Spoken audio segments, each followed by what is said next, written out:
I'd like to call the June 19th, 2025 Airport Commission meeting to order. Will the airport manager please take the roll? Murray is not here. Stinga? Here. Bias? Here. Dwyer? Here. And Matanaga. He's also emailed and let us know that he would not be here. Thank you. Approval of agenda. Are there any changes to the agenda? Are there any objections to approving the agenda? Hearing none, the agenda is approved. Approval of minutes of the March 20th, 25 regular meeting. Are there any changes to the minutes?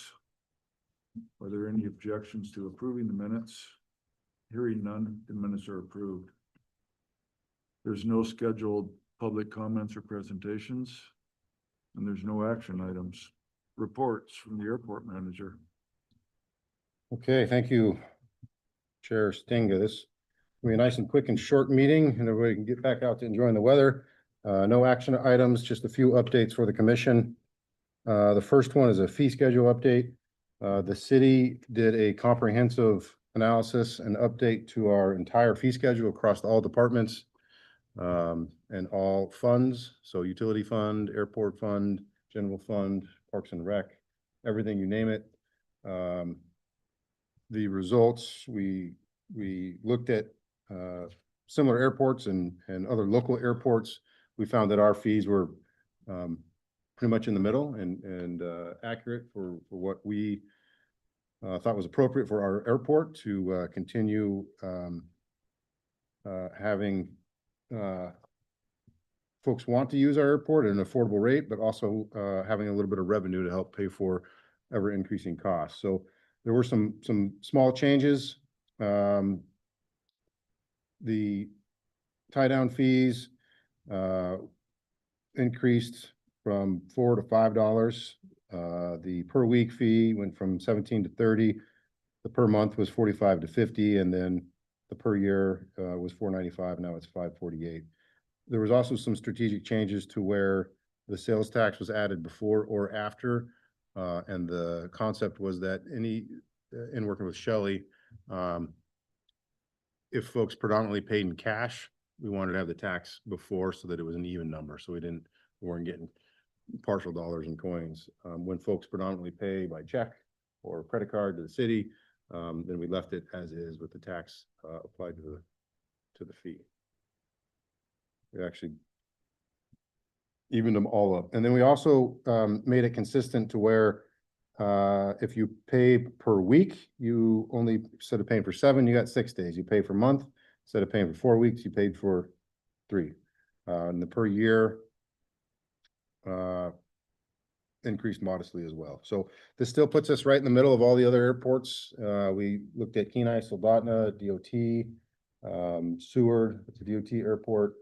Bree actually put together a nice spreadsheet to make sure that we were in line with all of our neighboring airports. So I think it's a modest change, and I don't expect there to be much pushback or issues. I probably needed to turn that on. If there's no questions on the fee schedule update, I'll move on to maintenance update. Not a whole lot to report other than the new west gate across from the SHREB, the snow removal equipment building, continues to give us fits. I'm trying to look at my email right now, but I'm going to give up. Maintenance department has a motherboard on order from the manufacturer. We don't have an estimated delivery date yet, but it's been giving us fits for some time. If you recall, commission was okay with providing a limited number of gate codes to people, particularly on that west end of the airport, to try it out for a while, make sure that there weren't any issues with it. That is still working, but the folks that use that gate are anxious to have it working again. There's some folks that want to have a clicker. We've not issued remote clickers yet. That's a step that the maintenance department isn't really prepared to go to yet, but hopefully we'll get that gate up and running. No other maintenance items out there. Things seem to be going well. We did have a moose on the airport a month or 2 ago. Unsure how it got in there, but we're pretty sure we got it out after chasing it for a few days. No other maintenance things to report. Lease lot line vacation. You have in front of you just a copy of what I issued by email to the commissioners. It's not been concluded yet. The lessee still needed to make payment on their lease fees. They have done that. And then the second thing they need to do that they haven't done yet is they need to be in common ownership. So there's two different lessees on the two different lots. And when this lease lot line is vacated, the city only wants to have one lessee, not two lessees on one lease lot. So they've filled out all the paperwork, and the owner is supposedly going to come in and sign that paperwork at any time now. And then the city manager can sign the assignment of lease.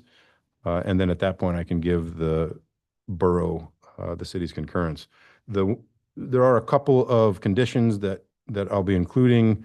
One is for the lessee to continue to wrap up the existing projects they have there, and then also to clean up the yard a little bit, clean up the lease lot. There's a lot of building materials and supplies and some staging, a little bit of a lay down yard going on there, and it's been going on for some time. They're also responsible for the gate that has a temporary closure on it, and I've been promised that is going to get remedied this summer after this new hangar gets built and power's run to it. So there will be some conditions that I include on the city's concurrence to the lease lot vacation.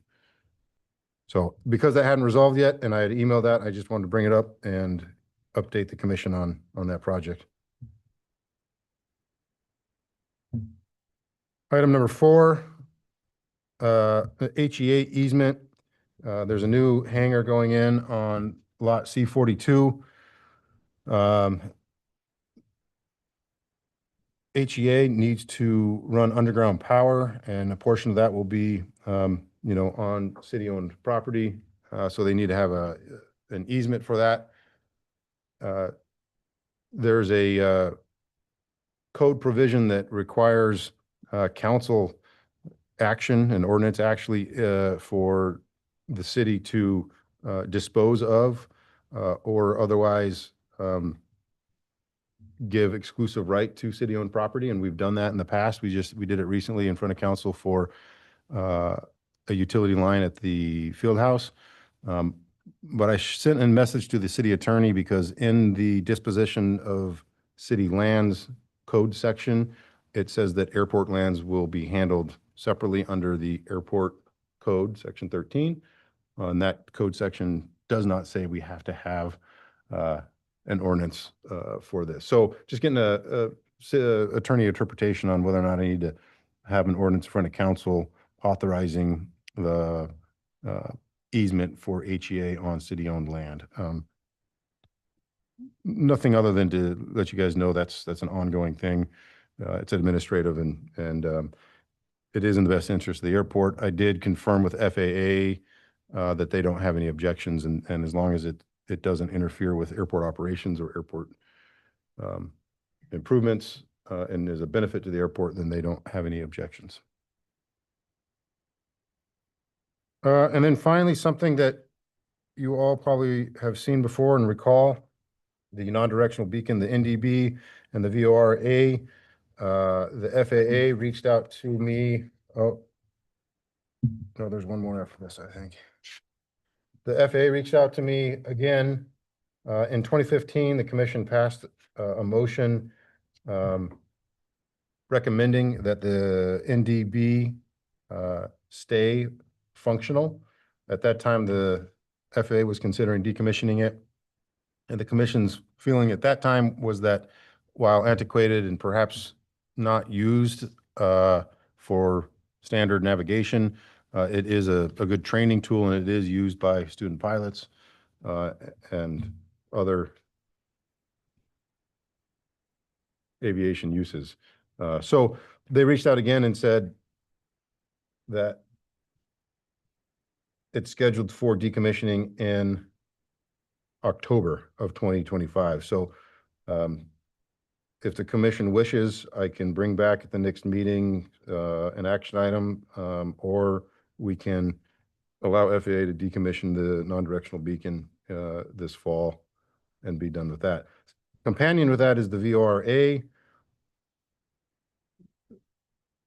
FAA sent out a notice April 7th saying that since year 2000, as the National Airspace System transitioned to a next-gen NAS, the number of flight procedures in the NAS has quadrupled. The complexity and cost to the FAA of maintaining these procedures is not sustainable. The IFP, Operations and Airspace Analytics tool, has identified approach procedures that are recommended for retirement based on a defined retirement criteria. And our PASX VORA is identified in that. They asked for notification within 30 days. I asked for an extension until this meeting, and they said no problem. So if there are any comments or questions from the Airport Commission, I will be able to relay those to FAA. I will note that on my email chain was a Department of the Army representative for the FAA Western Service Area, Lieutenant Colonel. Their position, the U.S. Army position, is to retain this procedure for the VORA. So for what it's worth, the U.S. Army provided their comments to retain the VORA.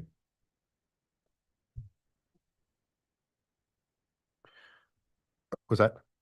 If they possibly sustainable, then can they look if they want to? Yeah, and so I don't know the relationship between the Army and the FAA in regards to the nav aids. For us, the FAA the Kenai Flight Service in particular, Tech Ops, does all of the maintenance on our precision approach indicators and on the NDB and the VORA, and also the weather system. The city pretty much does the rotating beacon and the runway and edgeway lights at this point. So it's the FAA's maintenance of it, I think, that is driving it, and probably its lack of use in modern aviation would be my guess. So if there are any comments or questions from the commission, feel free to let me know. You can also call me or email me at any time. I have one last thing, which is just we're going to just consider it. Airport manager final update. Just a few items of interest, recent changes at the airport. Again, Lot G and H, 2 big parcels, were leased to State of Alaska Division of Forestry and Fire Protection.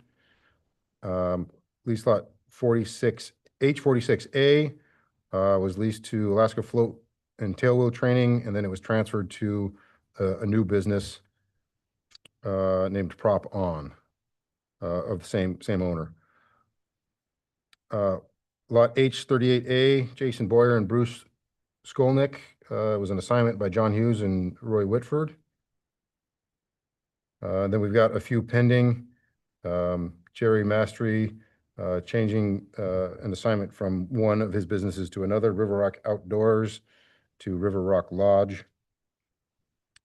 PASX Leasing, Josh Mastery has an assignment of lease by Mr. Bias for H3A, H17, and H18. So not an uncommon amount of assignments and changes out there, but those are the most recent updates since our last meeting. And that is all that I have. Thank you. Commission Chair, I have none. Maintenance Department Chair Manager, or Manager, he's not here, no report there. City Manager, also no report. City Council. Since there's no public. So,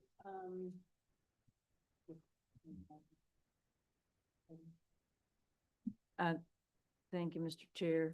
At our last meeting, the council adopted our 2-year budget. So we now have the FY26, FY27 budgets in place, which included funding for, of course, the Airport Commission and work at the airport. The other major item we have going on, 2 other major items we have going on right now. Completion of the field house is getting closer and closer. August 16th is when we will have the community grand opening for that. So you want to come because there'll probably be stuff given away and whatnot. And then the planning commission had been working on looking at rezoning along the riverfront development, basically from the Watershed Forum down to the bridge. And that came before the council in late May. And based on not only the length of the ordinance, but the fact that it's summertime, we have postponed consideration of that until September. So we'll be looking at it this later this summer, early fall. We didn't want to take any action during the summertime on something that's major that could have implications because people are busy doing other things. So that's it, in case there are you. questions. Thank you. Any commissioner comments or questions? Hearing none, I believe the meeting is adjourned, and the next meeting of the Soldotna Airport Commission will be held on September 18th at 5:30.